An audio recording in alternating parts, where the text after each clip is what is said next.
You're listening to Your Words Unleashed podcast with host Dr. Leslie Wong, helping women scholars master their writing habits and publish a book that matters.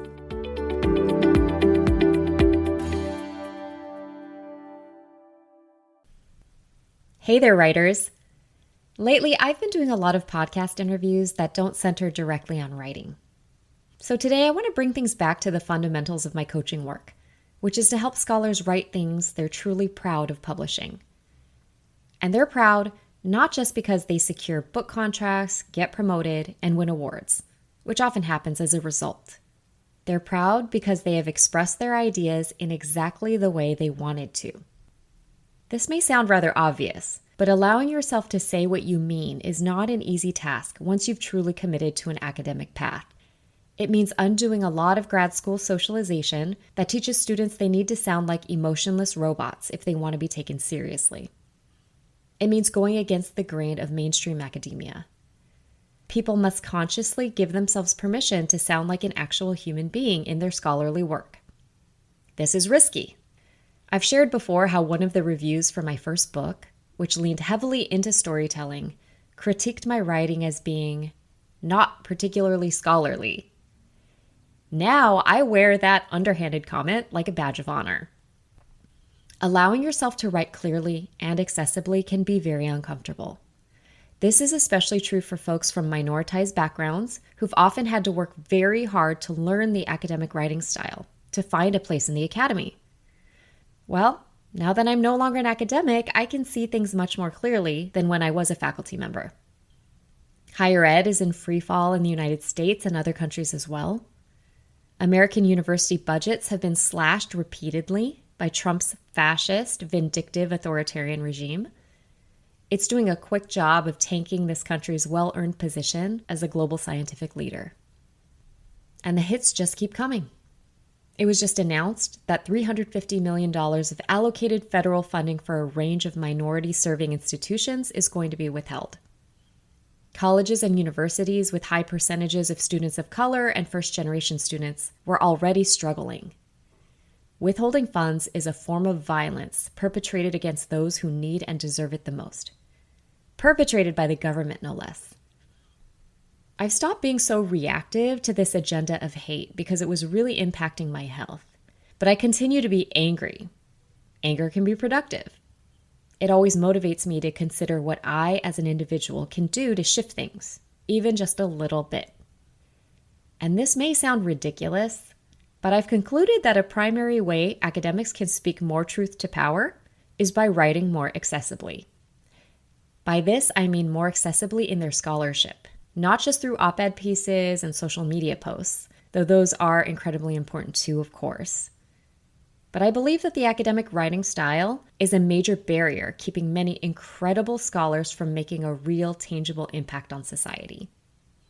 Ultimately, if very few people can understand what you're writing or relate to it, then intentionally or not, you're sequestering your ideas within the ivory tower. I know very few scholars who actually want to do this, but it's the natural outcome of using the writing style that is encouraged and rewarded. But let me pose a question. If higher education is unraveling at warp speed, and tenure as we know it may not exist in 5 years, what's there to lose by expressing ourselves in ways that truly help and transform other people? Isn't that the point of our work? So all of that informs today's episode about my top 5 writing pet peeves. I will tell you what they are, why they're a problem, and how to stop doing them. You can find the full transcript of this episode at yourwordsunleashed.com/89. So I decided to write this episode after being asked by a scholarly magazine to put together a short essay on the future of academic publishing. I thought really hard about it before realizing that I don't have a lot to say about publishing. Instead, as you probably know if you've listened to me for a while, the axe I have to grind is with academic writing. I read a lot of book chapters, articles, and proposals written by super intelligent, caring, conscientious scholars from a wide range of disciplines. And I've learned that there are some common quirks to how scholars write that aren't discipline dependent. As in, these issues transcend the humanities, social sciences, and STEM fields. I want to break people of these habits, but the first step is making people aware of them. If you grew up with G.I. Joe, like I did, and who I can now see was a very problematic figure, you'll remember that he said, knowing is half the battle. And it's definitely true in this case. So my first pet peeve is more about perspective than habit. One thing I often see scholars do is divide writing into two separate, unrelated categories. The first is creative, expressive, and fun writing, while the second is dense, difficult, and boring academic writing. For example, I once worked with a brilliant faculty member who was having a hard time engaging with their scholarly book. They wrote many conference papers and grant proposals on their fascinating topic, which, incidentally, received a lot of interest from editors. But composing the manuscript was a painful series of starts and stops. They had spent many years being held back by a mixture of self-doubt, anxiety, and negative self-talk. Maybe this is a familiar pattern to you as well. What's fascinating is that this very same person also wrote a 100,000-word novel over the same period of time they were struggling with their research monograph. It was a complete work of fiction that was nevertheless informed by their scholarly expertise. And they achieved this while also raising kids and juggling a very heavy teaching and service load. You know how they did it? It comes down to the fact that it was pleasurable. It was a creative escape from the drudgery and alienation many people experience when writing for academic audiences. So it wasn't that this person couldn't see themselves as an author per se. They just couldn't see themselves as a scholarly book author because of all the baggage and harsh critique that gets tied up with it. The big shift here is in how you view your audience. If you imagine you're talking only to subfield experts, any desire for self-expression will likely disappear right away. But what if you were writing for your biggest fan, or a favorite student who's fascinated by your topic but they don't know much about it yet? Or what about writing for yourself as a young person who is just discovering their own interests? Imagining a welcoming audience and trying to meet their needs can help authors move their writing back into a sphere of curiosity, discovery, and creativity. Here's another example you might relate to. A client admitted to me that they truly dislike reading academic books. They find them too dense, too theoretical, too long, and just really dull. They would rather read novels, which makes sense. I prefer reading novels too. Not surprisingly, this person hasn't felt much motivation to write their own book. My response was, great. I want you to think about the things you love about novels, the storytelling, the presentation of ideas, etc. And we're going to find ways to channel them into your scholarly work. That's their challenge and their new starting point.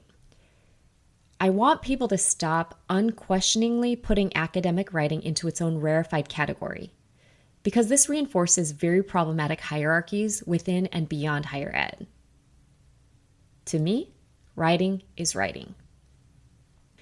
Pet peeve number 2 is research implications that are far too narrow, or worse yet, not having any implications at all. So this one I see constantly in the work of folks who are revising their dissertations into books. It often sounds like, the primary implication of my research is in filling gaps in current scholarly debates occurring in my subfield.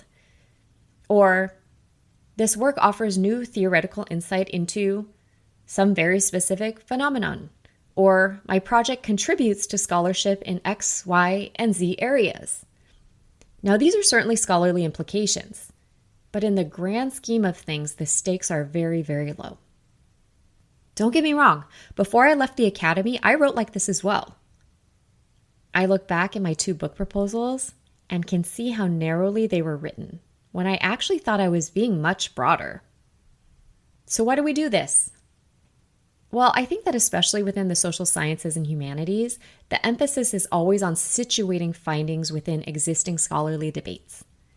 So if you have a practical takeaway, others in your field can tear you down as oversimplifying things or diluting nuance.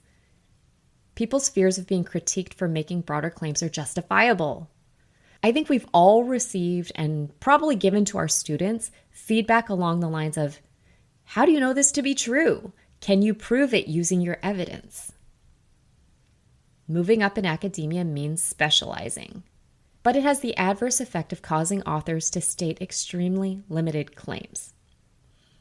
Many academics also believe that their job is to produce knowledge, and it's the job of other people, like journalists or policymakers, to figure out how to apply it.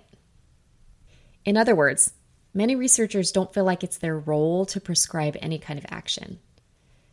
And going back to the previous point about not wanting to dilute their findings, they often actively shy away from doing so.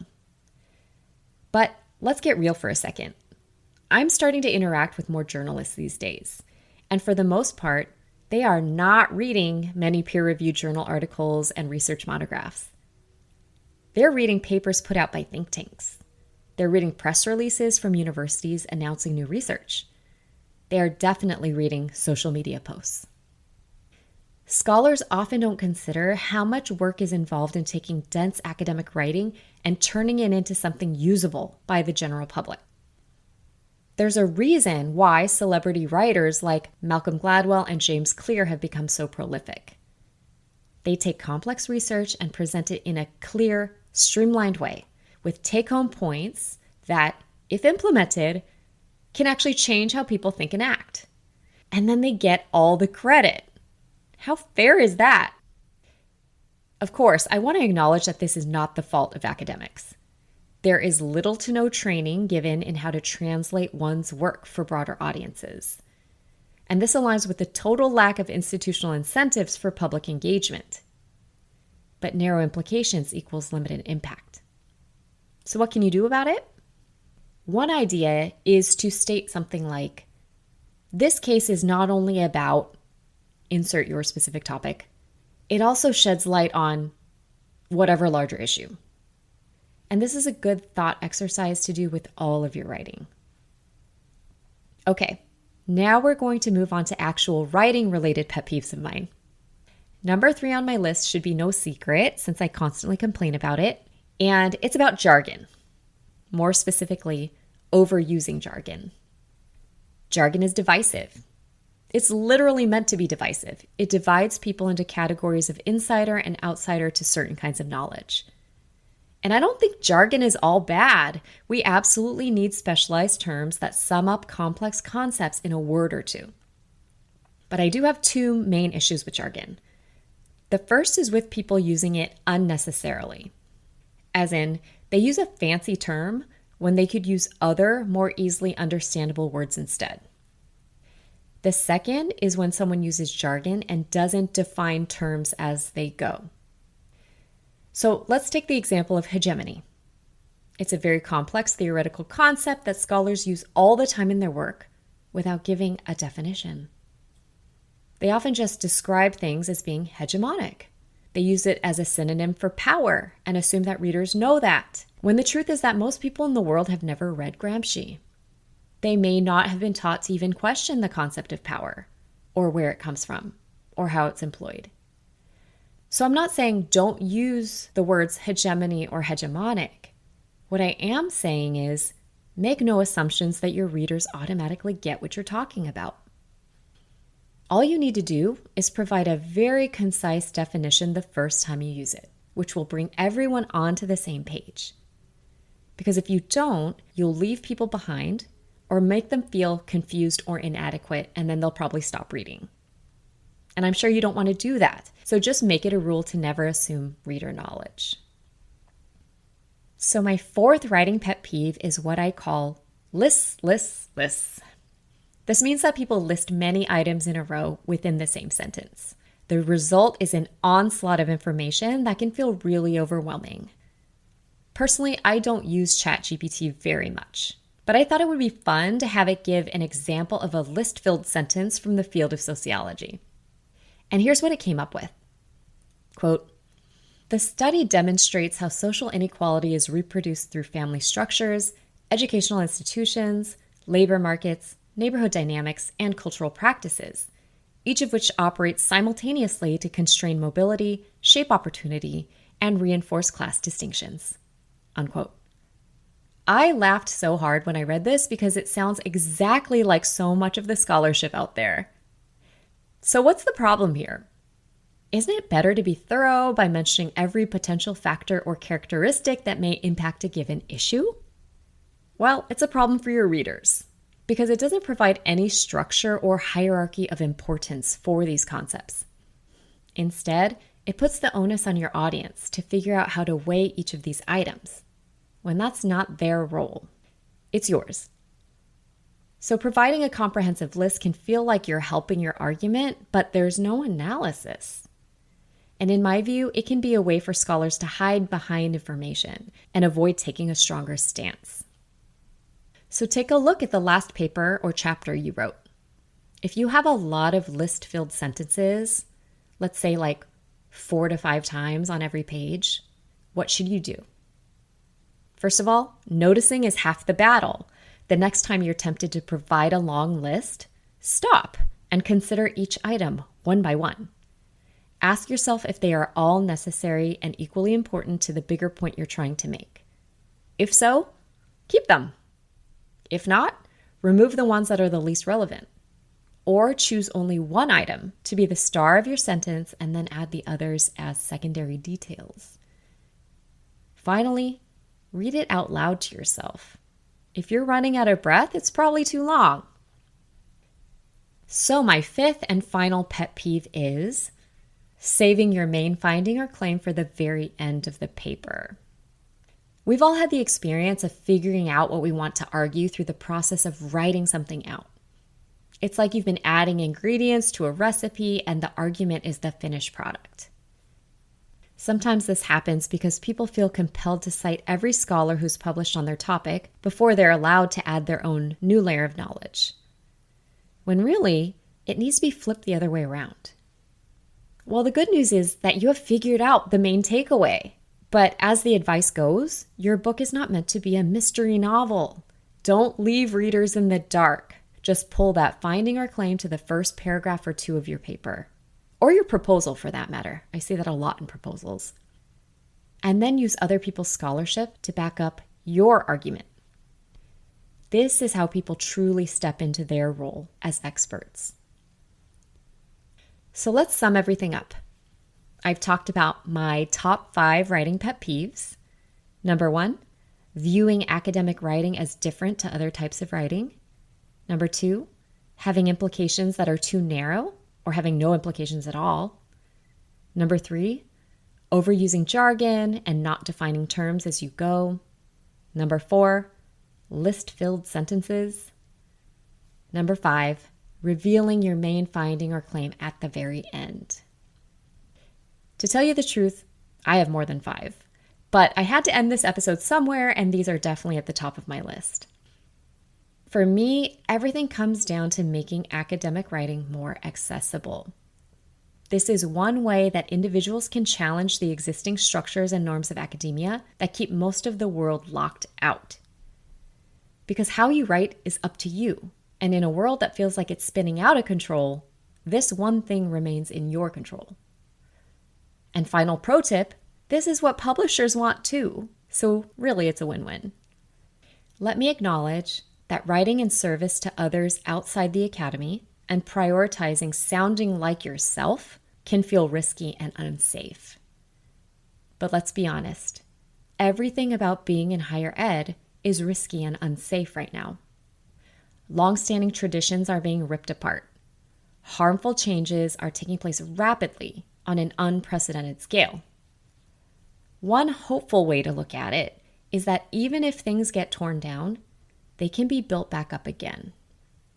My more radically hopeful way of looking at it is that things are getting torn down so that they can be rebuilt to serve humanity better. Your work matters to more than just your peers. So let's start refusing to exclude others in our writing. If we want things to change, let's open up, not shut down. Trust me, it's going to be a lot easier and much more fun if you do. Take care until next time.